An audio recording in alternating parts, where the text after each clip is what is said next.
Welcome to the User-Defined Products or Custom Products tutorial. This tutorial applies to both the Athena Impact Estimator for buildings and the Athena Pavement LCA tools, and I will be showing examples in both. The purpose of the Custom Products utility is to allow users to define their own product mixes. I'm going to start in the Pavement tool. I have it open here on the screen. I've got a project loaded here in the tree that I'll come to later. But let's get straight into it. You go up to the Tools menu, you click on that, and you choose product library. It's called product library in the Pavement LCA tool. And having just installed the software, your table will be blank like this. And we want to create a new product. So I'm going to choose product type. And then just for this example, I'm going to choose asphalt pavement, hot mix asphalt. And then I'm going to click here and say add. This is to add a new product to the library. And this new form will open up. We need to give it a name. I'll call it tutorial HMA. Again, it's a asphalt pavement HMA here. There's some buttons over here that I'll come back to later. But the first thing we want to do is add our constituent materials or our components to this new product. So I click the add button in the components box, and a new box opens up where we select the material from the database. The material you choose is going to be in this bottom box here, and that's the list of all of them. But you can narrow your search string if you want. So the first material I want to choose is bitumen, so I'm going to put in a search string, and you'll see here bitumen is the only one that shows up on the list anymore. So I click that, and then I click OK at the bottom. Now this box stays open, but you'll see over here on the left that bitumen has been added as a material in the components list on the form behind us. So I'm going to get rid of that search string, and the other way to look to narrow your search filter is to go here, and I'm going to choose, let's go with pavement aggregates, and then that will show us a list of the different available aggregates. And I'm going to add coarse aggregate crushed stone, click OK, that gets added to our list, and then I'm going to go fine aggregate natural, which is sand basically.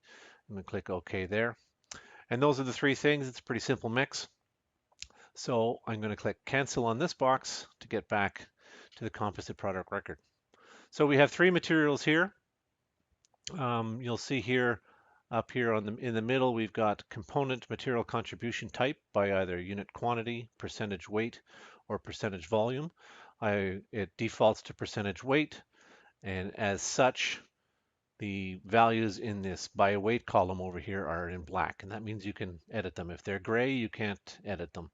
If I went and changed to by unit quantity, you'll see these values here turn black and the rest turn gray. But I want to do it by percentage weight. We'll start defining our materials here. So bitumen, let's say it's 5.9% bitumen by weight.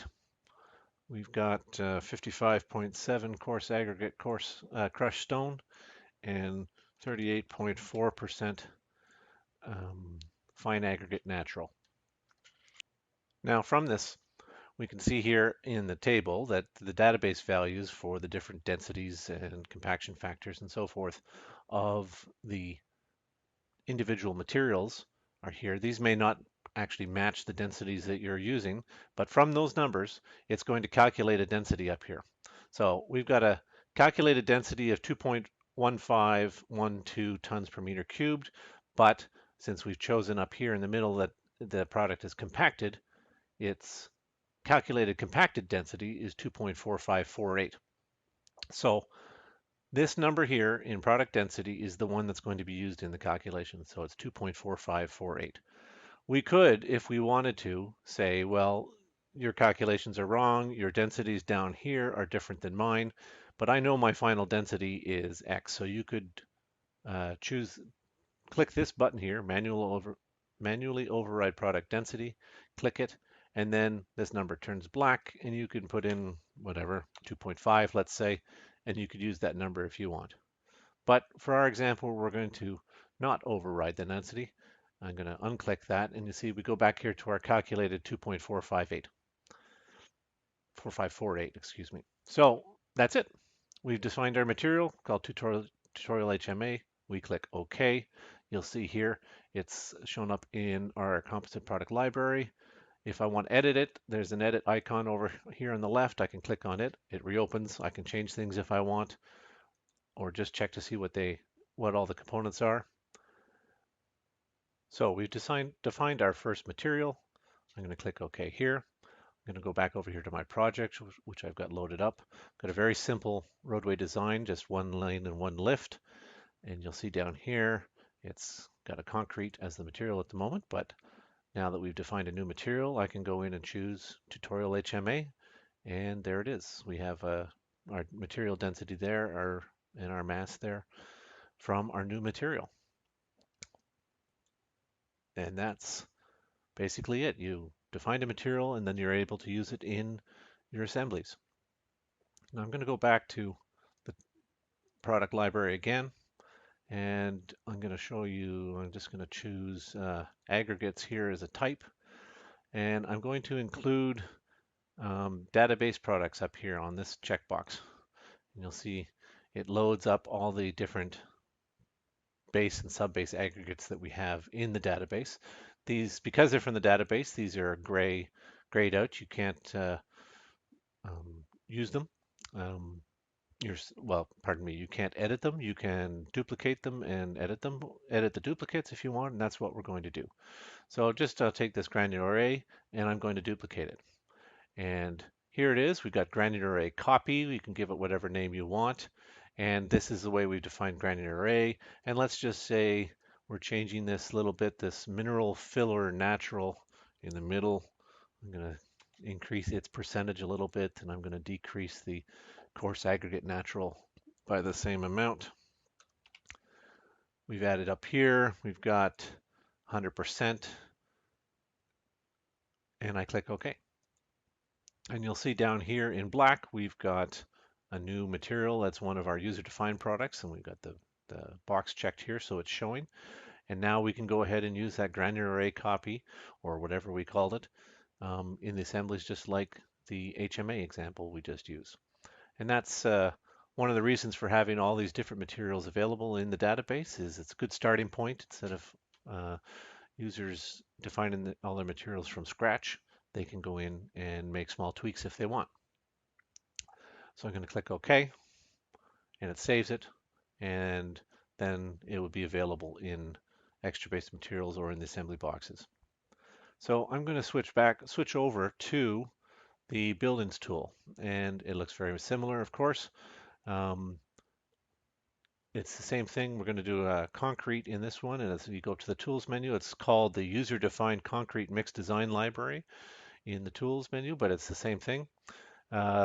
The only material you can define your own mixes in is concrete in the buildings tool. So the product type is concrete. I'm going to click add just like before, and here we are. We're creating a new material, and I'll call it tutorial concrete. There we go. It's a product type concrete. That's the only one you can do.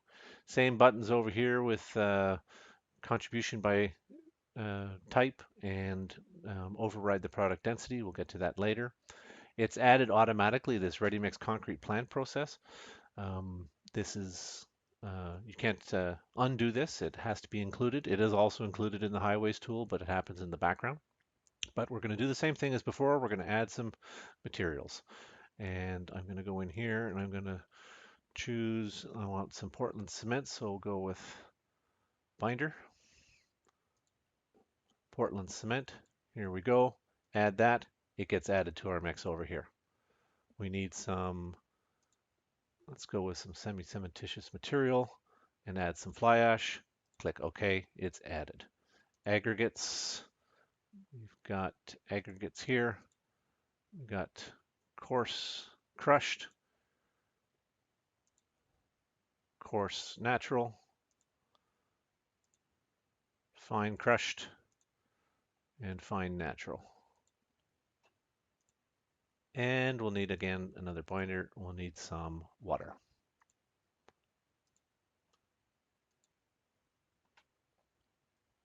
Okay, those are all our materials. I'm going to click cancel here. And again, we're back at the same place as before. We need to define our contributions. Now this one I'm going to do by unit quantity. So I have some mix design data that uh, requires me to put in by the weight of each material per cubic yard of concrete. So as an example here, I've got, it's in tons, by the way, short tons. So Portland cement, I've got 0.1806, and that's about 360 pounds of Portland cement. Fly ash, 0.0452. Crushed coarse stone, 0.7303. That's about 1,460 pounds. Coarse natural, 0.1080. Fine aggregate crushed stone, 0.1186. Fine natural, 0.5496. And water, 0.1306, which is about 260 pounds. There we have it. It's added up the masses of each of these material, and it's calculated a product density over here of 1.869 short tons per cubic yard. If I want to switch over to metric in SI, that calculates to 2.21 tons per meter cube number. I'll stick with imperial. Because it's by unit quantity, you cannot override the product density as we did before with our asphalt mix. If I switch to percentage weight, I could do that if I wanted to. That becomes available, but I'm going to stick with unit quantity. And best practices is that you decide how you're going to define your material, either quantity, weight, or volume. Click it once, define it, and then leave it as is. If you want to, you know, tweak it by changing the percentage weight, I would recommend saving this material, duplicating it, and then playing with it and see if the numbers come out right for you. So there we have it. We've defined our concrete. We click OK. We've got tutorial concrete available there. And I click OK to close that box. So I'm going to go over here to a footing assembly that I've already got lined up. It's a pretty simple assembly. And down here, we choose our concrete type. Now, we have some materials, call them benchmark mix designs for different strengths of concrete. They're available from this radio button box here, and those are available to all users no matter what your custom table looks like. But we're going to choose user defined, and you'll see over here we've got these benchmarks that I just talked about, but we also have the tutorial concrete that we just created ourselves that's available, and I click OK there. That box will close, and you'll see here I'm going to show a bill of materials, and there'll be some steel and that tutorial concrete. So the footing assembly automatically adds some rebar, but we've got this tutorial concrete down here that we've just created and added to our assembly. And again, that's it. It's that simple. Now, one other thing I want to talk about is with our latest release, we have a bunch of 48 to be exact mixes available from the NRMCA, that's the National Ready Mix Concrete Association's LCA of 2014. And that's what our new updated concrete data is based on. And in that LCA, they put up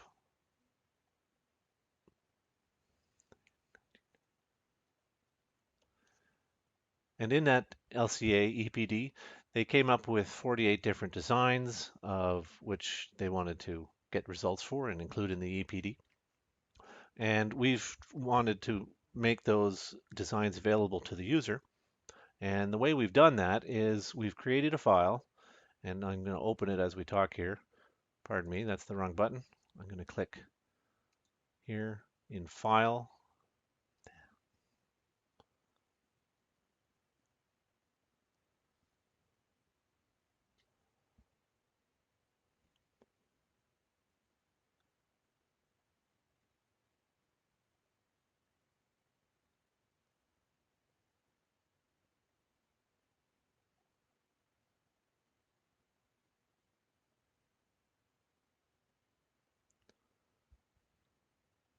Our updated concrete data in this latest release is based on the NRMCA, that's the National Ready Mix Concrete Association's EPD of 2014, which contains 48 different mix designs um, for which that EPD is valid for. And we want to make those mixes available to the user. So we've done that by including a file in your installation package. And if you go up here at the File menu and click Sample Projects, you should have a file